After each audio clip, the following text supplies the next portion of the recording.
To the modern eye, a tattoo is often viewed as a statement of individuality. It is a rebellious cry, a personal memorial, or simply an aesthetic choice. But if you were to stand on the banks of the Nile 4,000 years ago and look into the face of a Nubian woman, you would see something entirely different. You would not see a simple decoration, you would see a map. Her face, marked with delicate geometric blue-black lines, would tell you everything you needed to know about her before she even spoke a word. It would tell you which gods protected her, which ancient lineage she claimed, and perhaps even which illnesses she had survived. In the ancient land of Nubia, that vital corridor between the Mediterranean world of Egypt and the riches of sub-Saharan Africa, ink was a second skin. It was a magical armor, forged from the very soot of the cooking fires that sustained her people.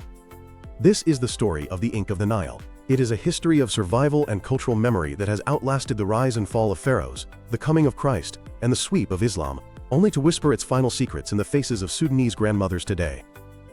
The story begins long before the written word, in the silence of the desert sands. For decades, early Egyptologists held a biased view of tattooing in the Nile Valley, guided by Victorian prudishness rather than archaeological fact. They believed that body art was a practice reserved strictly for dancing girls or prostitutes. They assumed it was a mark of the lower class. But the desert does not lie, and it preserves its secrets with a fidelity that human prejudice cannot erase. The rewriting of this history began with a startling discovery inside the British Museum, involving a famous resident known as Gebeline Man A. For over a century, this naturally mummified man had been on display, his skin perfectly preserved by the hot, dry sand of Upper Egypt, since 3500 BC. He was a celebrity of the museum, but he held a secret that remained invisible to the naked eye. It was only in 2018, using advanced infrared technology, that his story was truly revealed. Under the scanner, faint dark smudges on his upper arm resolved into clear, deliberate shapes. They were not random discolorations. They were images of a wild bull and a Barbary sheep. These were symbols of immense power and virility, etched into his skin at a time when the pyramids were not even a dream. Nearby, a female mummy from the same era revealed a series of S-shaped motifs and a baton-like line on her shoulder. This discovery fundamentally changed our understanding. Gebeline represents the shared heritage of the Nile Valley, a place where the cultural borders between Egyptian and Nubian were fluid. These tattoos prove that the practice was ancient, that it was gender-inclusive, and that it was deeply symbolic. This was not just for women, and it was certainly not a badge of shame. But before we found the skin, we found the clay. In the graves of the Nubian C group culture, which thrived between 2300 and 1500 BC, archaeologists uncovered female figurines marked with peculiar patterns. These dolls were often associated with fertility and rebirth. They featured geometric patterns of dots and lozenges or diamond shapes, incised into the clay around the abdomen and thighs. For years, scholars debated whether these markings represented painted clothing or actual skin markings. The debate was settled by the discovery of mummified remains at sites like Hierakonpolis and Kuban. The skin of these ancient Nubian women bore the exact same patterns as the dolls.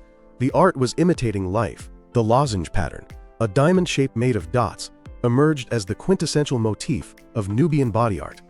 It was a symbol representing the female power of creation, likely intended to protect the woman during the dangerous passage of childbirth. As the Nubian civilization flourished, so did the complexity of their ink. During the Middle Kingdom period, the interaction between Egyptians and Nubians became intense, involving a melting pot of trade, war, and marriage. In this era, the tattoo evolved into a sophisticated magical tool. The most famous example of this is Amunet, a priestess of the goddess Hathor found at Deir el-Bahri. Her body was a masterpiece of ritual tattooing. Lines of dots and dashes radiated across her abdominal wall, her thighs, and her chest. To understand this, we must ask, why Hathor? Hathor was the goddess of music, love, and motherhood. She was the patron saint of women. The tattoos on Amunet and other priestesses of her order were not merely decorative. They were functional technology.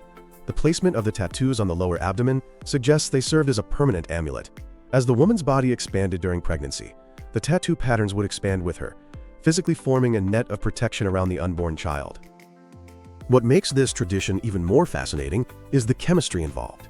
The ink used during this period was almost exclusively dark blue or black. There was no red, no green. The Nubians understood the chemistry of the earth. They used a carbon-based pigment, likely soot scraped from the bottom of cooking pots or oil lamps. This soot was biologically inert, sterile, and enduring. To the ancient mind, soot was the essence of fire, transformed into a substance that could live in the skin forever. And we even have clues about the recipe. Ethno-historical accounts from the region suggest that this soot was often mixed with breast milk. This was not just a binding agent to make the ink flow. It was a potent magical substance.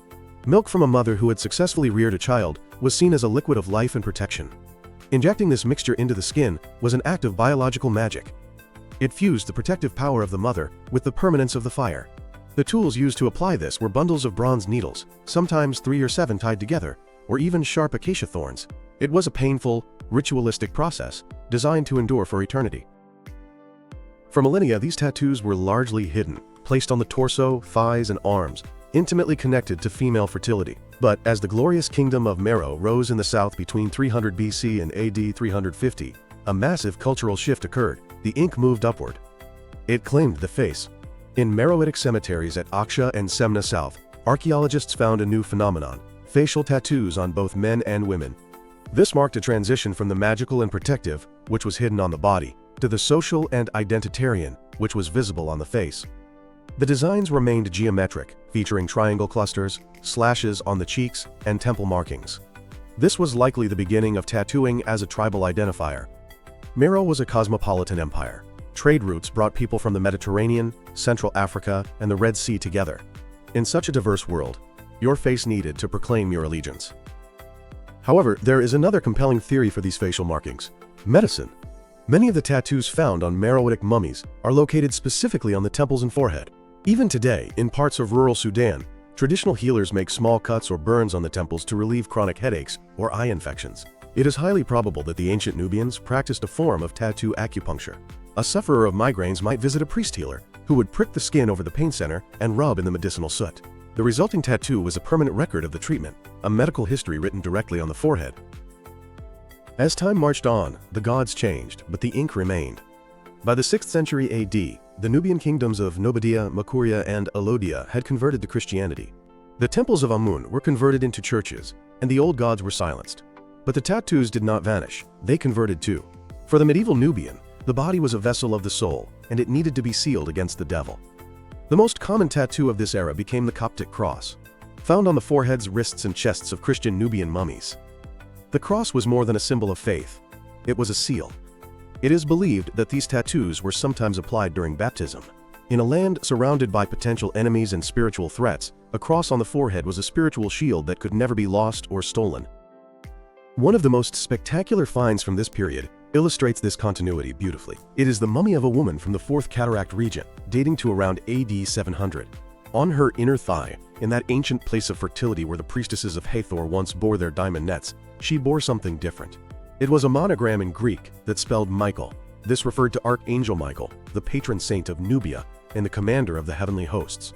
By placing his name on her body, this woman was invoking his personal protection. It shows a fascinating continuity. The location of the tattoo, the reproductive zone, remained the same as in the pagan days. But the symbol had changed to fit the new theology. The need for protection remained constant, only the protector had changed. In the 14th and 15th centuries, the Christian kingdoms of Nubia collapsed, and Islam gradually became the dominant religion of the region. This brought a profound theological challenge to the tradition of the Nile. Sunni Islam generally prohibits tattooing, known as washam, viewing it as an alteration of Allah's creation. As the Nubian tribes Arabized and Islamized, the practice of injecting soot into the skin began to wane. It became haram, or forbidden. However, a culture does not simply erase 4,000 years of history overnight. The need to mark the tribe, to protect the child, and to beautify the face remained. The Nubians found a workaround. If adding pigment was forbidden, perhaps subtracting skin was acceptable. Thus, the ancient tattoo tradition evolved into shuluk, or scarification. Instead of pricking the skin and adding soot, the skin was sliced with a razor to create raised keloid scars. The shuluk became the defining feature of northern Sudanese identity for centuries. Each tribe developed its own signature brand. The Jaliyin, a proud Arabized tribe, adopted the T or H shape, consisting of broad vertical scars on the cheeks. The Shaigia became known for their 3 distinct horizontal lines across the cheeks. These scars served the same purpose as the Meroitic facial tattoos. They were tribal ID cards. In the chaos of tribal raids and the slave trade, a child marked with the shuluk of a powerful tribe like the Jaliyin was less likely to be enslaved, as their kin would seek retribution. The scar was a passport of protection. Today, the ink of the Nile is a whispering ghost. The practice of facial scarification was outlawed by the Sudanese government during the modernization drives of the mid-20th century, and changing standards of beauty have made it rare among the youth. However, if you travel to the villages of northern Sudan, near Dongola or Karima, you may still see it. You will see it on the face of a grandmother, sitting in the shade of a date palm. Her cheeks might bear the 3 horizontal lines of the shagia, or faint blue dots on her chin. These are the last remnants of the old tattoo tradition that managed to survive alongside the scars. She is a living library. Her face carries the geometric memory of the C group pottery, the protective placement of the Hathoric priestesses, and the tribal pride of the Islamic sultanates. Interestingly, the diaspora is bringing it back. Young Sudanese and Nubian artists in Europe and America are looking at the photos of their great-grandmothers and rediscovering the beauty of the shuluk and the ancient tattoos. Some are using makeup to recreate the lines for weddings or art projects, while others are permanently tattooing the ancient patterns. They are reclaiming the ink not as a tribal necessity, but as a celebration of a heritage that refuses to be erased. The Nile has changed its course many times. It has built empires and drowned them. But through it all, the people of the river kept one thing constant: the desire to write their story on themselves. The Nubian facial tattoo, whether the soot-filled prick of the ancient priestess, the cross of the medieval faithful, or the scar of the tribal matriarch, was never just about vanity. It was an act of belonging. It was a way of saying, I belong to this river, I belong to this god, and I belong to this people. The ink may fade, and the scars may soften with age, but the history they represent is indelible. It is the permanent mark of the Nile on the human soul.